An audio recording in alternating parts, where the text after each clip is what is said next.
Welcome to the Center of Global Development's panel on migrant workers in the tourism industry. How has the COVID-19 pandemic affected them, and what does the future hold? My name is Elizabeth Becker. I'm the moderator today. I'm the author of a book on travel and tourism called Overbooked, The Exploding Business of Travel and Tourism.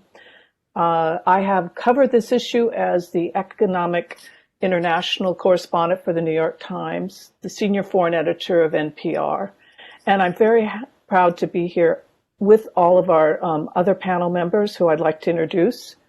First, Jeff Poole, the Senior Vice President for Advocacy at the World Travel and Tourism Council. Jeff comes from the aviation sector, and he's working for one of the most influential industry groups in the sector. It represents over 200 CEOs and has an outsized voice in this issue. Next is Helen Dempster, who is the Assistant Director and Senior Associate for Policy Outreach, Migration, Displacement, and Humanitarian Policy Program here at the Center for Global Development. She's working in the migration policy area. Next is Christiane Kupcha.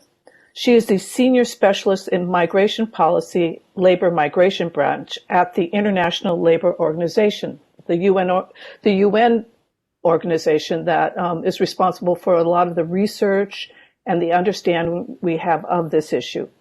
And finally, we have Madhu Rajesh, who is the Director of International Tourism Partnership, a not-for-profit that ties together development issues with the hospitality industry. That's hotels, resorts, restaurants, a major employer of migrant labor. What's interesting about this panel, I hope for all of you, is that it's a topic that hasn't come up in the major interest in what is happening to tourism. When the pandemic hit, few industries were hit harder than travel and tourism. The effect has been devastating. This year will probably cut travel and tourism by at least 58% or maybe 78%. More than 100 million jobs will be lost, and that will cut into the normal contribution of 10% in global GDP. And lost, as I said in many of these discussions, are the migrant workers who travel from their home countries to wealthier developed nations. Millions of them are at the bottom of the rung in the sector. And they have unfortunately been caught often in a limbo right now with the closing of borders. Some are caught in their high-income countries where they've been laid off or furloughed but can't go home. And others have been unable, losing their jobs, to send money home to the families, a very important part of the remittance that some of these poorer countries depend on. So the question we're going to have to answer is, how can governments support these migrant workers, and how can the tourism industry rebuild in the long term? We're not going to get any simple answers because it's a patchwork out there. Depends on the job. Was the worker in a hotel or a cruise ship? And it depends on the country. What are the country's labor laws? What are the country's border policies?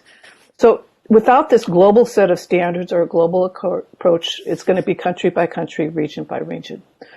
Helen Dempster and her co-author Cassandra Zimmer looked closely at the plight of these workers, and she is going to summarize some of her report for the panel. But first, I'd like to remind everyone that we welcome any questions on our chat fixture by email or on Twitter.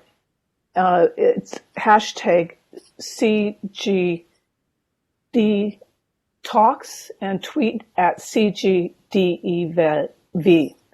I'll repeat that, tweet at CGDEV. And now I'd like to turn it over to Helen to explain her report. Thank you very much, Elizabeth, and thank you to everybody for tuning in today. As Elizabeth mentioned, we at the Centre for Global Development have just this morning published a new paper on the impact of COVID on migrant workers in the tourism industry, and you can find much more information about this topic in the paper. I'm going to provide a very quick summary of some of the findings, and then I'm looking forward to getting into more of the detail in the discussion. So firstly, some statistics. The tourism industry is huge. It's worth $8 trillion, accounts for 10% of global GDP, and employs over 330 million people, which is 1 in every 10 formal sector jobs. Migrants make up large shares of this workforce, roughly 16% in the European Union and 20% in the United States. These migrants are both internal and international, with our research in this paper focusing mainly on international migrants from low-income countries working in high-income countries. There are 4 main reasons that it's difficult for the industry to recruit local workers. Firstly, job characteristics. The industry contains jobs that are part-time and fixed-term, both low-paid and low-status. Secondly, location. Many jobs are in low-density areas, like ski resorts, or transitory, like on cruise ships. Thirdly, many roles need skills like languages, cultural knowledge, foreign business ethics, and existing foreign relationships. And finally, cost. Immigrants are usually cheaper as they're often willing to accept lower wages, and many operators can't afford to pay more. But this arrangement brings many benefits. Many migrants see their roles as temporary, a chance to earn much more than they would at home and acquire new skills. Countries of origin get increased remittances, knowledge, cultural and language skill transfers. And countries of destination get the benefits of their labour, knowledge, cultural and language skills as well. But the picture is not all rosy. Like many other low-wage jobs, many migrant workers in the tourism industry suffer from poor working conditions. Abuses are prevalent, especially when migrants are tied to their employers or can't access redress services. Many end up working informally or are themselves undocumented, which exacerbates these issues. The closure of borders and non-essential businesses due to COVID-19 has had huge impacts on the tourism industry, as we just heard. International tourist arrivals have already plummeted by 20% and could decline by up to 80% by the end of the year. This has and will lead to huge financial losses in the early trillions, as well as at least 100 million job losses. As we heard before, the recovery will look different in different places. Some areas like Asia will rebound fastest, and domestic travel is expected to increase before international travel does. But regardless, these impacts are staggering. Migrant workers in the industry have felt this keenly. Many have been laid off or made unable to access their workplace. They cannot financially support themselves, are often unable to access healthcare and social safety nets, and have therefore stopped sending remittances home.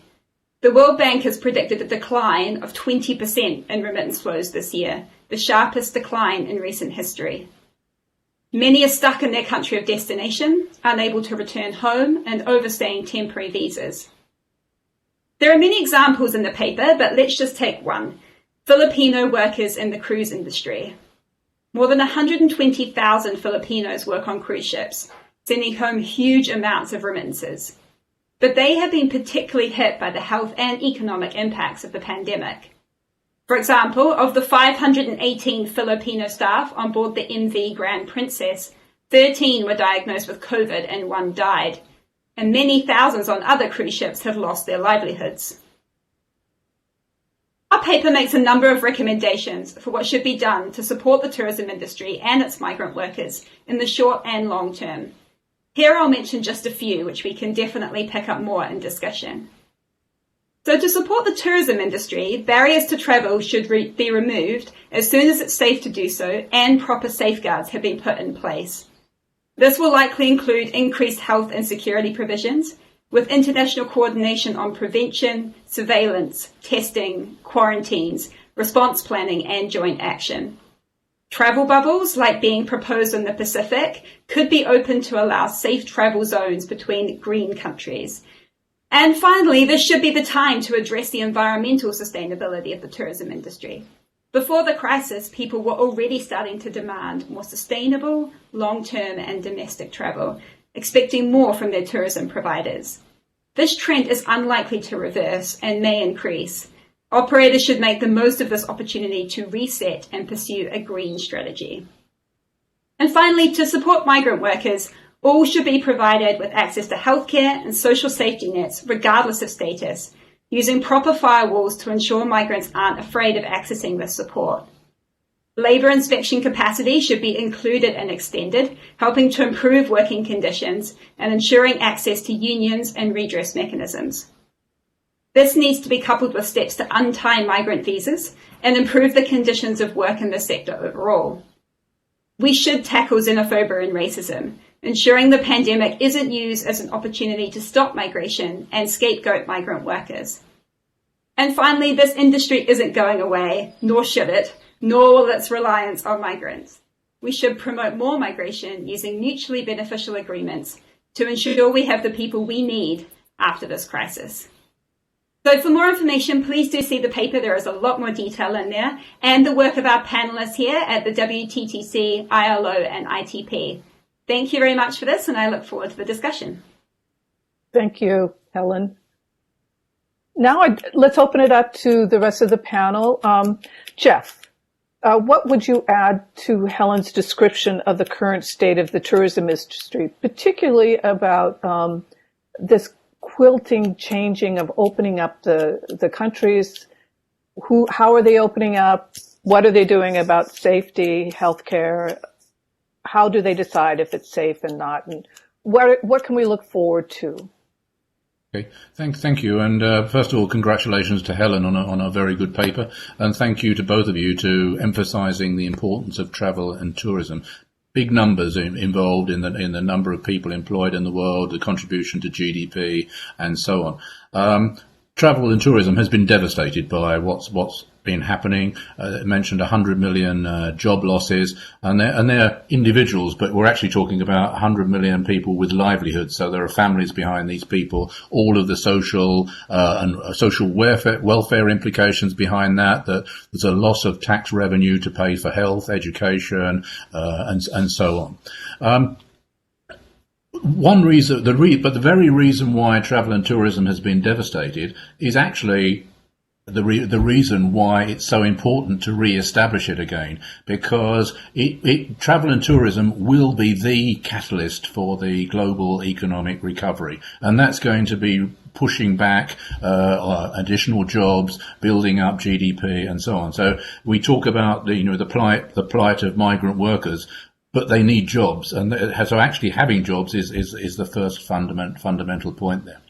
Now, obviously, right now travel is very difficult. We need to open it up. The industry, the private sector, is doing what it can. It's introduced a lot of new health and safety protocols to make sure that hygiene and health of the traveller is really looked after and respected. People will be tested before they travel, and so on. So this is building assurance to the traveller that it is safe to travel, and that means we can open up again.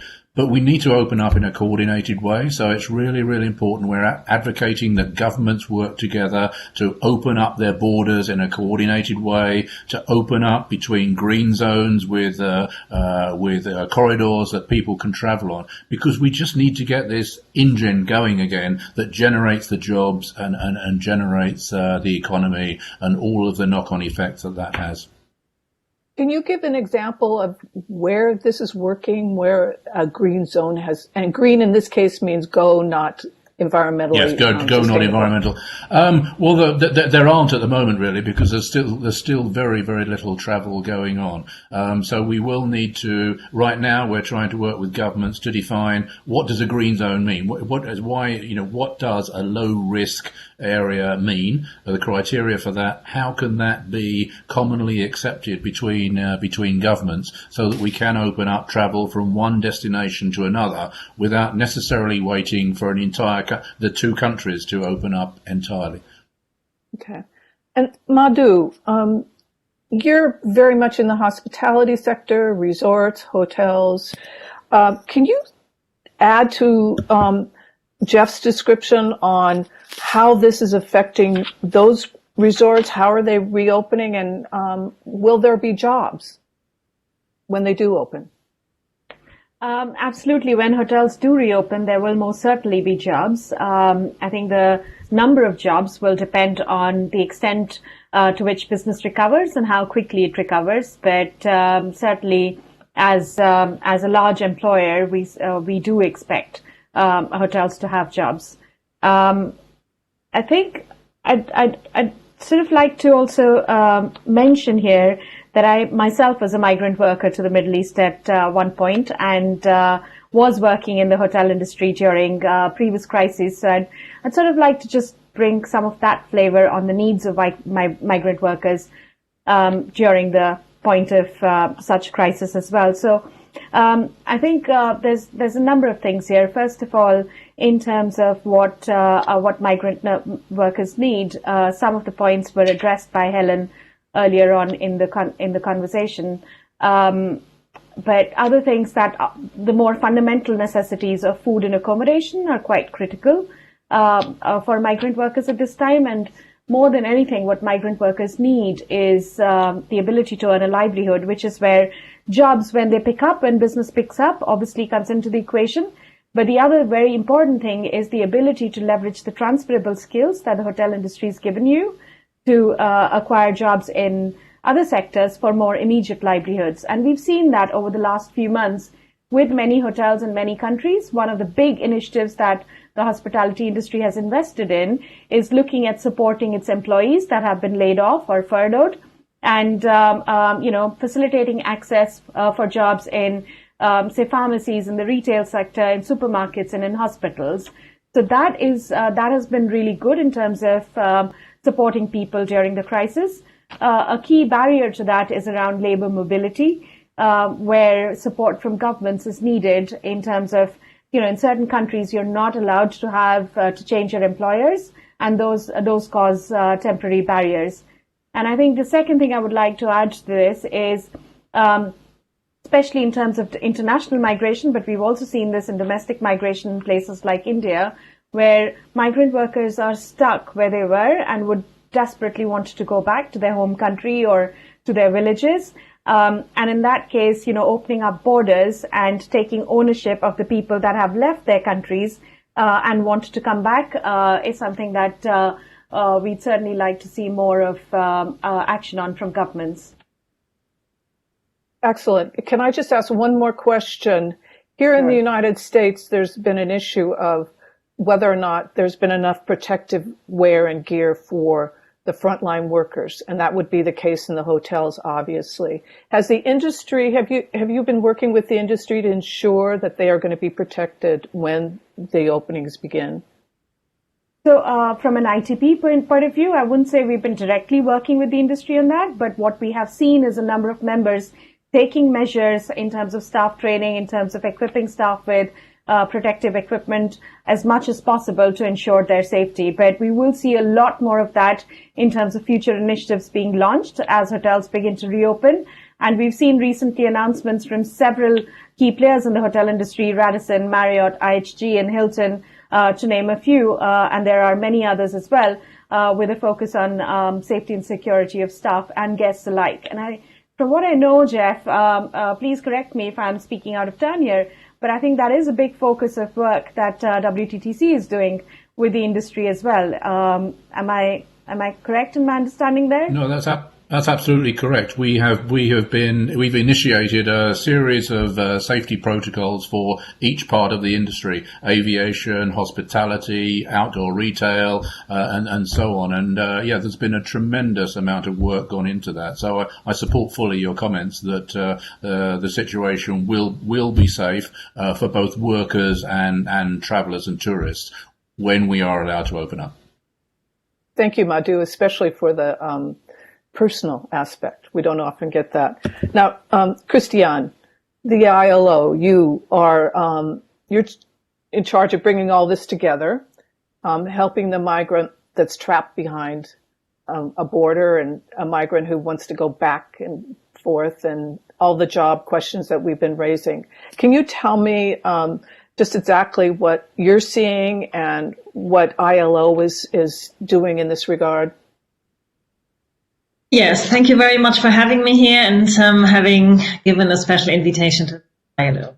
Much appreciated. Besides the points that Helen has already raised, I would say there are about 5. additional ones where we see an impact. One, which is a really horrible impact and sort of quite obvious one to many people in the world, is that migrant workers are often the first ones to be fired or lose their job, and the last ones to get access to treatment in line with national. Another point I'd really like to highlight is the large dependency of for migrants on the goodwill of individual employers as regards the occupational safety and health and the accommodation conditions as well. I think there is a lot of publicity these days concerning the meat processing and meat packing industry. There's also a lot of reports in the news in Europe and the United States, etc., on the agricultural seasonal workers. So I think, but I guess this is also something that is true for the tourism industry, that much depends on how individual employers regulate or actually stick to the regulations. And what you have is that, of course, numerous employers do observe the new safety and sanitary regulations set out by their different governments or local authorities and so forth. And then they sometimes face considerable extra costs in doing that, while you have others who don't observe those regulations, and then they are sort of unfair competition to their peers. And I guess that is something that we observe and which we absolutely I think have to combat very much in the future. Or should start with right away. And I guess that brings me to the next point, the importance which Helen has already raised of labor inspection. I think labor inspection has never been more in the spotlight than these days, because it's often only through labor inspectors that some of these abuses come to light. And here we have ILO's estimates that unfortunately many countries do not have enough capacity in that area. We estimate that less than 1% of the national budget in low-income countries is actually allocated to labor administration. I think that's also cited in your paper, Helen and Cassandra. So that's a serious challenge. Point number 3 that I would say in additional impacts that we see at the ILO is, and we've not raised here today, is the work or lose your income dilemma for migrant workers in particular. I mean, this is of course a dilemma for many people. We've seen demonstrations in the US and elsewhere on that matter, that people want to go back to work because they need their income. But I think migrant workers are particularly hit with this, because migrant workers almost everywhere are among those who have very little savings, and that's in relation also sometimes because they remit so much home. So they never stock up the money themselves for their dire times, but it's always sent to families and to support a whole lot of people back home. And it's also related probably to the fact that, and we know this, that a lot of migrant workers are employed in non-standard forms of employment, so they are already earning less than the average person, sort of. And I think the tourism sector is also known for its high incidence on informal working arrangements. So that's definitely something that hits us here in this sector as well. And of course, that dilemma, means for workers that they have more than average sanitary risk, and they have large incentives to even work while they are sick. That's really terrible state of the art, sort of. Another point, number 5, is that often migrant workers are, and we've observed this in the ILO in different sectors, are excluded from wage subsidies, unemployment benefits, and other social security benefits that are being put in place as a national response. So that is seriously a problem for migrant workers, as well as the fact that dedicated migrant support centers are also closed, and all that migrant get is maybe access via online or telephone services. So that's also not the same. So I think that's another impact that we've seen in various sectors. So we have the first fired phenomenon, we have the large dependency on employers' goodwill, we have the important role of labor inspection, the work to lose or lose your income dilemma, and the exclusion from national responses. But one very big important point, and I think you raised that, Elizabeth, in the beginning, is that we have to understand that the current economic impacts, as well as the responses, vary very much from country to country. Right. Well, thank you, Christiane.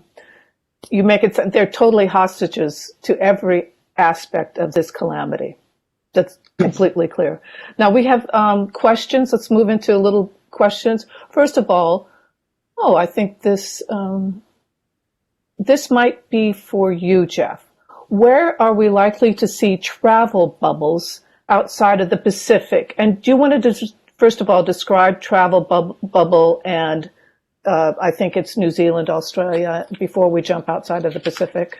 Yes, that's right. It's really those countries that have been least affected or are now have very low COVID examples are able to cluster together. And New Zealand and Australia are both in that situation, and it's in that context that the expression bubble came around. So we see travel opening up in two senses. One, bubbles or clusters of neighbouring countries that trust each other and have low COVID opening up within their area. But then, as we were talking about area, these green zones and green corridors between the lower risk starting and finishing points.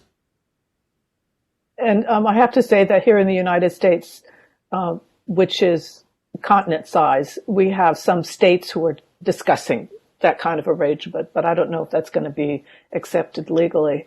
Another question is, how should the industry adapt to provide more health security to migrant workers? How about that, Madhu? That's actually quite a difficult question. Oh, sorry. Madhu, Go on, Jeff. please. No, you go ahead. Go ahead. Absolutely. How should the industry provide health security to migrant workers? Yes. Is that what the question is? Yes, that is. Yeah. So again, I mean, Jeff, I agree with you. That is a difficult question, and I think there is a little bit of an issue there, and how migrant workers are treated, and whether they are treated as nationals or as overseas residents, and what they have access to even under normal conditions when it comes to the local health policies and the regulations that apply. So I think there is a role there that governments need to play in this regard, and should be, they should be treated as citizens if they're stranded in a country, and the same benefits that governments are offering to their citizens and residents should be offered to migrant workers as well. But Jeff, that's more to do with policy, and therefore a space where you're better equipped to answer than I am.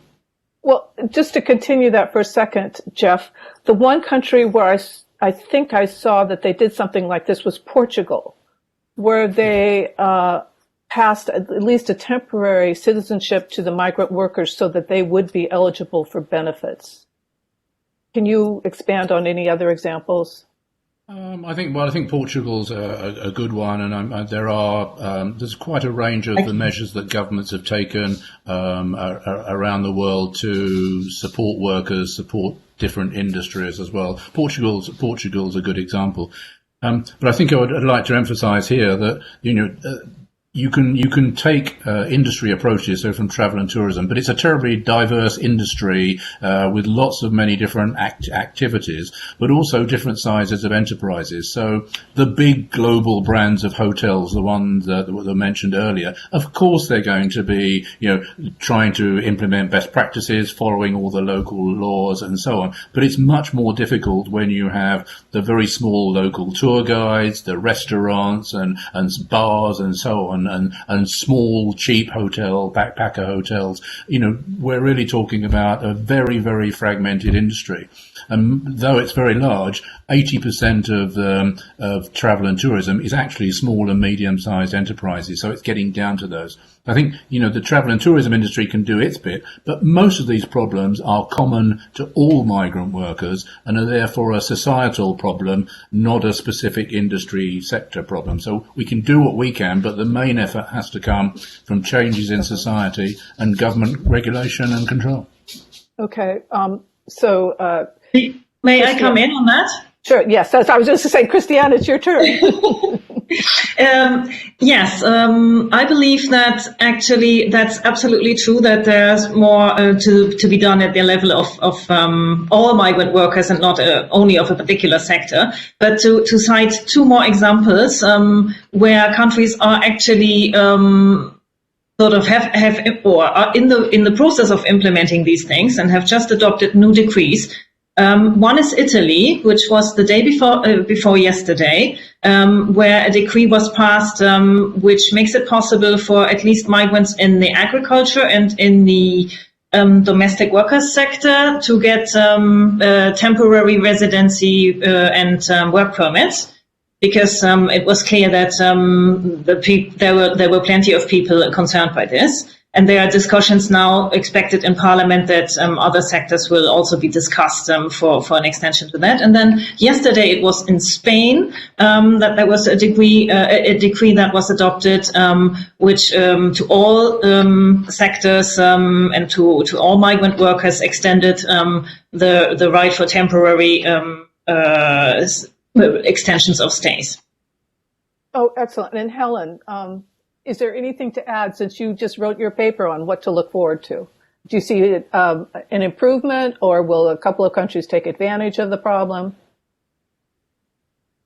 Well, I think the tourism sector, like many, are facing these exact same issues, and particularly in terms of access to services, but also these broader issues of regularization and the reliance of many high-income countries on migrant labor. I think different countries are taking different paths. Elizabeth, as you well know from what's happening in the US, there are some countries that are going to use this opportunity to, in fact, restrict the rights that migrants have and reduce the reliance of sectors on migrant labor. And in other countries, say in Portugal and surprisingly also in Italy, the trend is going the other way. So I think it will depend which country we're talking about. And Jeff is entirely right that this is something that needs to be decided at a government policy level. Having these individual carve-outs is often going to create more problems going forward than trying to create more blanket policies that safeguard migrant rights in their totality. Thank you. Well, let's start another round with our panelists. And Jeff,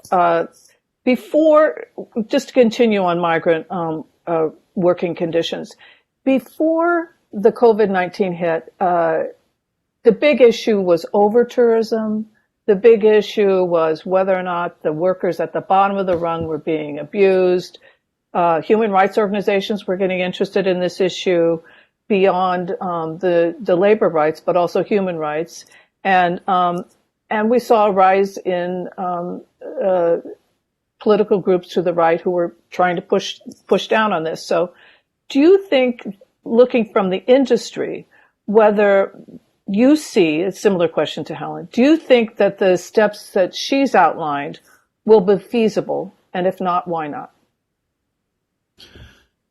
That's a very good question. I think the main points that Helen has raised are actually the points that I was talking about just now. They're mainly changes that need to happen in society and less tolerance of many of the abuses that are taking place.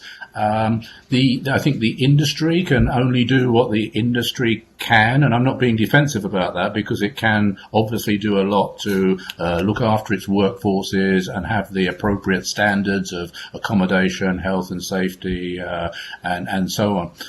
But it's important that governments have joined up thinking on these things, because approximately in Europe, for example, 1 in 6 tourism jobs are from migrant workers. So we can only open up tourism and only get these economic benefits flowing again if those migrant workers are available to fill the jobs. Otherwise, there won't be a tourism industry to go to. And the governments are presently supporting travel and tourism as best they can. But this will be a very slow, painful regrowing. And unless the role of migrant workers in that is recognised in immigration policies and in the social policies, then that's going to be a damper on travel and tourism generally and on economic growth.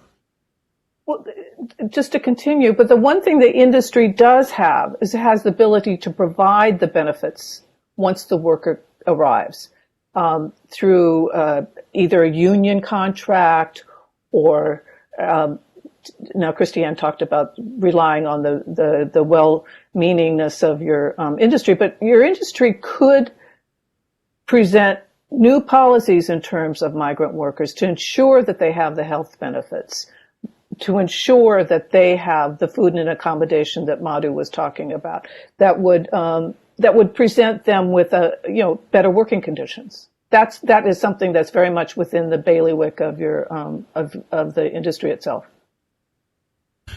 Yeah, and I think that is absolutely true when it comes to the major travel and tourism companies and in certain parts of the world.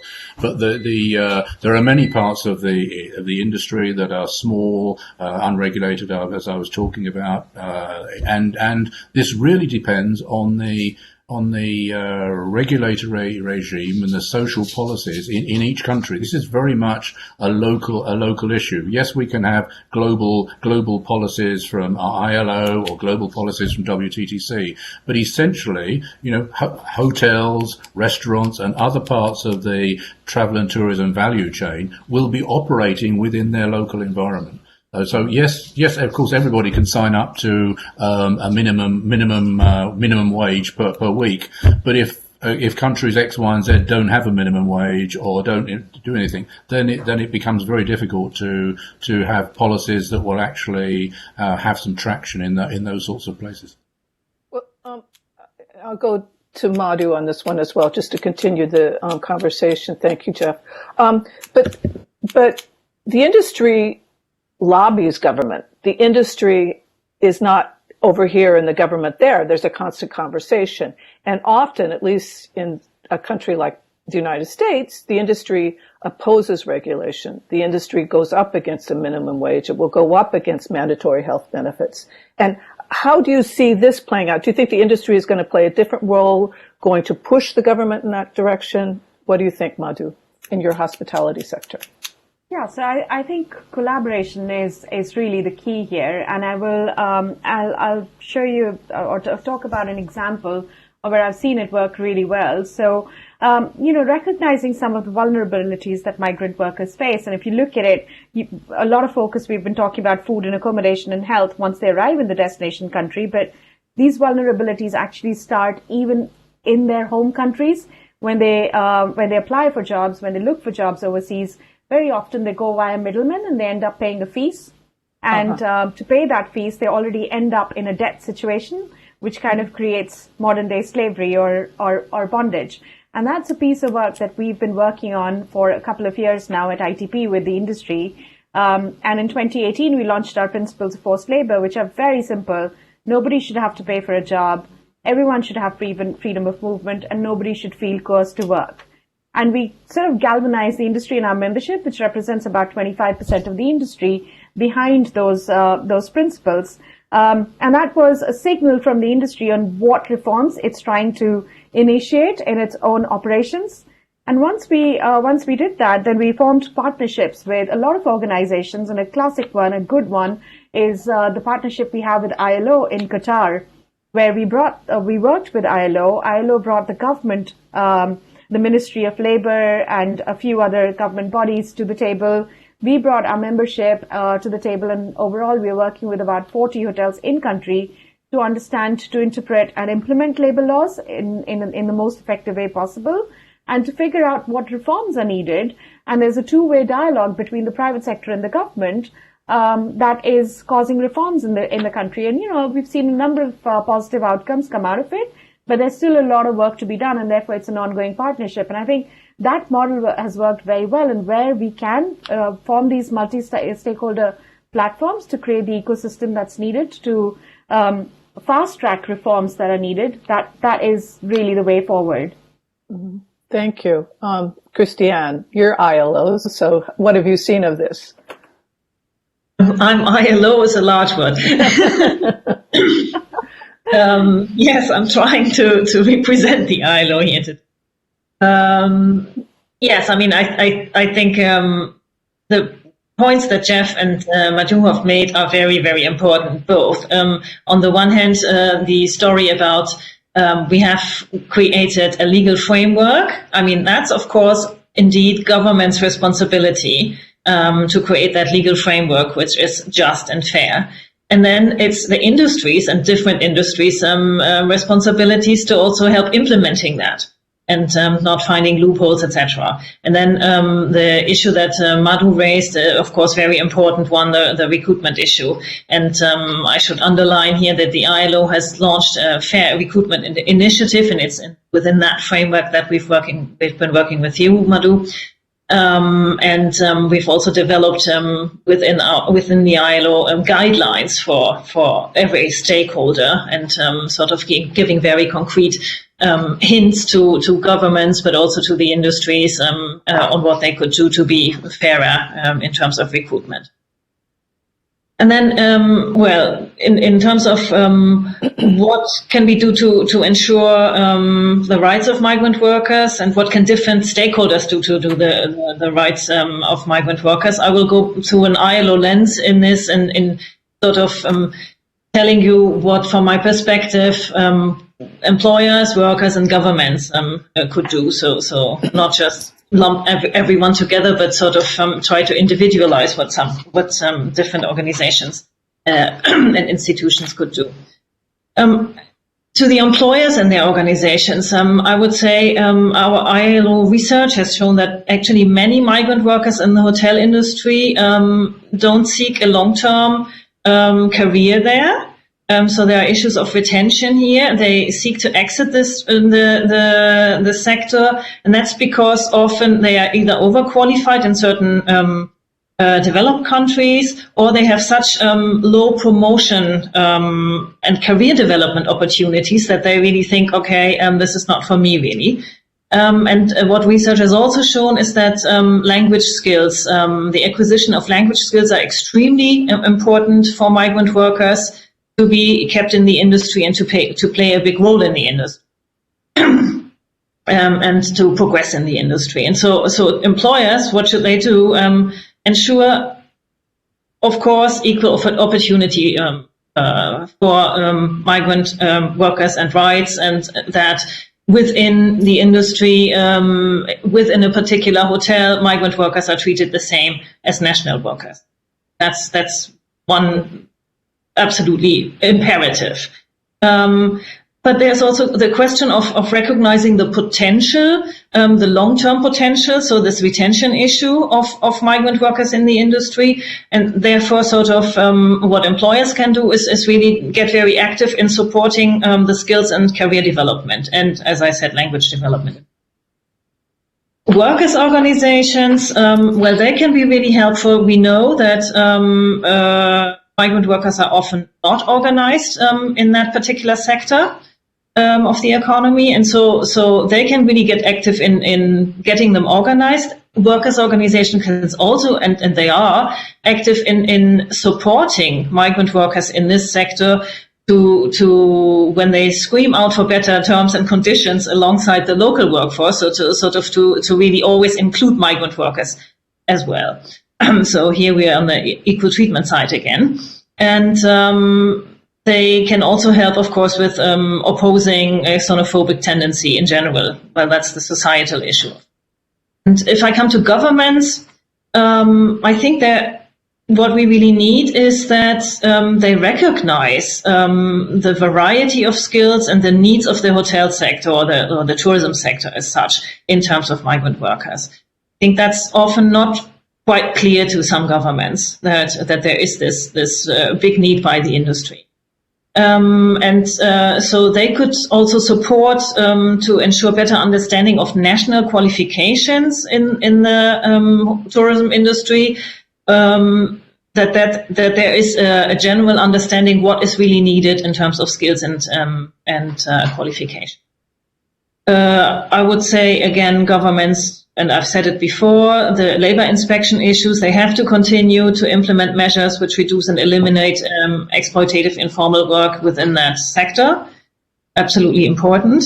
I think we've already talked a little bit also about engaging in bilateral conversations or perhaps even negotiations between countries so that there is a better understanding on both sides of what are the structures and what are the needs of the tourism industry in sending and receiving or origin and destination countries of migrant workers. And perhaps my most important point is that when we're talking about we want more migrant workers for the future, and we want to make sure that, sort of the industry, we know that the industry is very reliant on migrant workers, but we want more, and we want to create additional seasonal and temporary visa schemes, etc. Then our big pledge is that these kinds of visa categories do not exist as a parallel reality. That there is not the idea that you have a foreign worker scheme and that exists outside of, it's a sort of a separate arrangement which exists outside of the national labor law and exists, doesn't look into minimum wage regulations, etc. So I think that's the biggest point. We must not rebuild the tourism industry when we try to advocate for more migration in that area. We must not rebuild it on the back of migrant workers, because that's what we create when we have these parallel realities. Yeah, thank you. It reminds me, I spent researching this issue some time in Sri Lanka, where you go to the airport, and I spent the day at the airport watching these tearful departures from the one line that was foreign workers. And Madhu is smiling. She knows what I'm talking about. And it was heartbreaking because they don't have passports. They lose their passport. They're funneled into this, as you say, parallel system. And goodness knows how much of their money will come back to them. And the men were going to construction work and the women were going to hospitality work. And then finally, it reminds me of the basic problem that tourism has always had. The Minister of Tourism, he or she was always concerned about publicity and getting as many tourists and as much money in as possible without looking at these very important social, political, and economic issues. So all this is seeming to come out. Helen, what do you have to add from your report? Thank you very much. Well, I mean, there's a lot we could add to all of these discussions, but just following up on Christiane's last point about negotiating new migration agreements, this is a very live issue here in the UK at the moment. We're negotiating a new immigration bill which has a separate seasonal worker program for agriculture, and we'll likely see similar carve-outs for different types of industries. The tourism industry could be one. And she's right to point out that, therefore, this could lead to a whole bunch of interesting practices occurring in this separate carve-out that directly results from the fact that this need hasn't been adapted into the immigration law as a whole. One I want to quickly flag, which is mentioned in the report, is a scheme that's being undertaken between Australia and the Pacific Islands called the Australia Pacific Training College, and they're training Pacific Islanders in hospitality skills, primarily for the tourism industry within Australia. And what's interesting about that scheme is it's also trying to promote the development of the tourism industry in the Pacific Islands as they currently stand. So improving the capacity of that industry, improving its management, and creating a workforce for that industry as well. So there are definitely ways in which we can try and promote more migration in ways that are rights respecting and also promote the development of the countries where these migrant workers are coming from. We just need to learn from best practice around the world. Wow. Thank you. Just to go back to some of the questions from those of you watching, and thank you for attending this.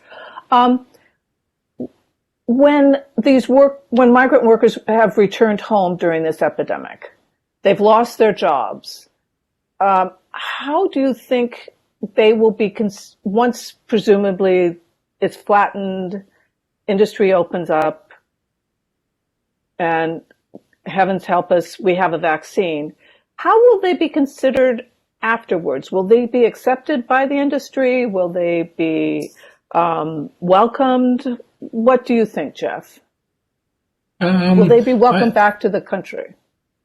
Yes, they have to be. Is the short answer to that, and I think there'll be concern from everybody, the world population, about health issues and who people are mixing with and so on. But there will be. It's like a huge spotlight has been put on travel and tourism by COVID-19, and we will be having a very different conversation pre-COVID-19 to the one we're having now.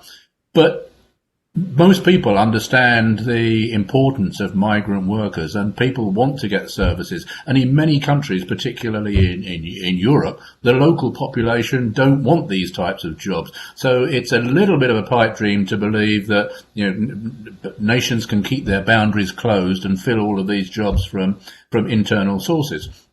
So this is, I think, a huge challenge, because travel and tourism has been devastated. I mean, virtually every travel and tourism business in the world right now is struggling for survival. So they haven't got these sorts of issues even on their mind at the moment. They're struggling on a day-to-day basis. Now, that's a huge challenge, but I think, as Helen said earlier, there's also an opportunity there that says, well, as we open up, can we build in new things?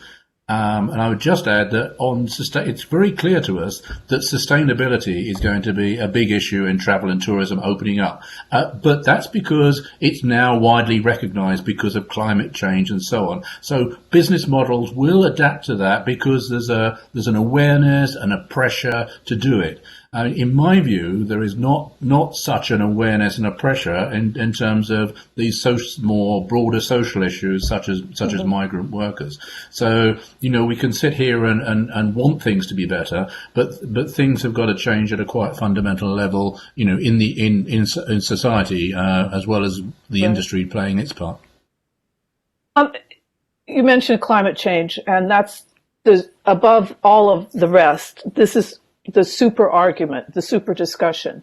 Is this pandemic a black swan event, which I believe WTTC has described it at one stage, or is this unfortunately does this dovetail with climate change, with the vulnerability of unsustainable growth? Does any of you want to jump into that? Oh, look, nobody does? Go ahead. Yeah? No, I think Madhu was first. Madhu, please. Thank you. What I'd say is,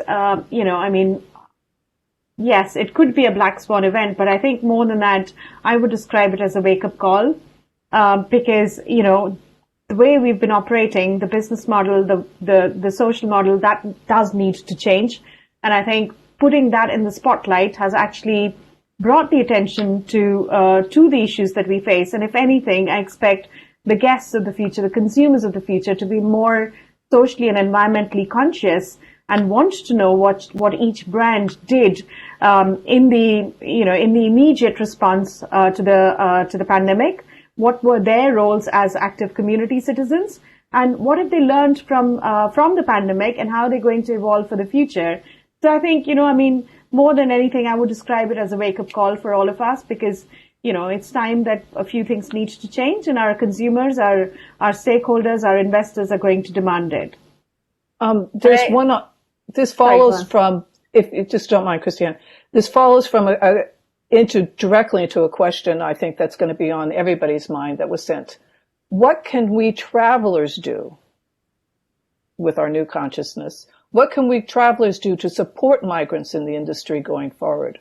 Are there places, activities that we should avoid due to migrants' rights abuses? Christiane, do you have an answer? Now talking as an individual, right? I think those who can afford it must be willing to pay a bit more. Okay. For some of the more sustainable ways we want to travel in. And although I know there are scientific progress, for instance, in terms of, I've heard the other day, the University of Zurich may have some kind of a way in 2 years' time already to save 50% of the carburants in aircraft. Through a new way of producing this. using CO2 in actually. So pretty nice everything. But I think we as travelers must accept that we will have to pay a bit more. But the problem there is, of course, that not everyone can accept to pay a little bit more because they don't have more money. But I think those who can afford it should not now look at the dollar, sort of. And if I can jump in there, please go ahead. There's an issue of awareness here as much as anything. But I think everybody's aware of the climate issues and so on. So travelers will be more environmentally conscious. You can offset your carbon emissions or whatever else. In other areas, for example, illegal wildlife trade, we've been promoting to travelers that the need to be aware not to buy things, not to support certain activities when they go to safari parks and things like that. And likewise, so if people are aware of that, and people are aware not to use plastic, rejecting plastic in today's society. For this, it's going to be much, much more difficult, because how do I, as a traveller, know where migrant workers are being treated well and paid well, or being treated badly and abused? I think it's really difficult to expect a traveller to be able to differentiate between those things. And that's going to be the issue. I think people would be willing to address the issue if places were measured and when we knew that country X was really bad, or this particular business in a location was bad, but that knowledge is just not there to help people make those judgments, and maybe that's a challenge for people. I'll just jump in and say that there are human rights groups that have done those studies, and they've singled out countries in MENA, in the Middle East, North Africa region. And they have come blow to blow, and you can look that up. And I'm sure Helen and probably knows some of those groups. Helen, do you have anything to add? Because we're about ready to wrap this up. No, my point was, again, around awareness raising. Obviously, there's a lot more in the paper which you can read about, which references a lot of other studies, as you were talking about, that people can look up. I think the final thing that I would note is this whole vote with your feet discussion that we've had about climate change, and we can definitely have about migrant workers. One thing we mentioned in the paper is trying to promote more tourism to low-income countries, to countries that are promoting sustainable travel and tourism. And a lot of the times, sustainable travel as well as safeguarding migrant rights go hand in hand. Again, this comes back to Christiane's point about cost. A lot of those activities just physically cost more than more low-cost travel. But I think COVID is showing us that actually sometimes less travel can be a good thing, and thinking more as a discerning traveller about where to spend your money will become even more important going forward. Thank you. It sounds to me, I've enjoyed this. Oh, Madhu, did you have something to say? I'm sorry. No, it's fine. I mean, I just wanted to add that the point around awareness is actually twofold. One is around awareness for travelers, but I think the other point, which is important for us to focus on, is awareness of migrant workers themselves about their rights, because that's just something which is very often not there. When I was a migrant worker and my passport was taken away, I didn't think twice about it, because that was just the way things worked. And that is just what all my colleagues it was the accepted norm. And it has taken me, a number of years, close to a decade, to realize that that was wrong. And as that realization has dawned on me, it has left me feeling quite humiliated that I was actually in a position where someone could take my passport away, because it is your sense of identity that someone really takes away from it. And the fact that hundreds of thousands of people still accept it because they know no better is just something which, we have to, it is soul stirring. It is something that we need to think about. And that awareness raising in the home countries on what migrant workers and their rights are is just something that we need to put at equal power with awareness raising of what the travelers' obligations are, because I think that goes hand in hand, and people will also stand up for themselves. So, yeah, that's just what I wanted to say as a parting thought. We could not end more eloquently than what you just said, Madhu. Thank you. And thank all of you for attending. I hope you enjoyed this as much as we did. Yes, thank you. And I hope that you do look at the paper by Helen and Cassandra. It's online. It's newly published. And you'll see a video is online of this panel. I'd like you to share it. I'd like you to share it online. And as Madhu said, we need a lot of awareness. I want to thank Jeff, Helen, Christiane, and Madhu, and the Center for Global Development for putting this together. And I hope we share our discussion and the paper online. Thank you very much.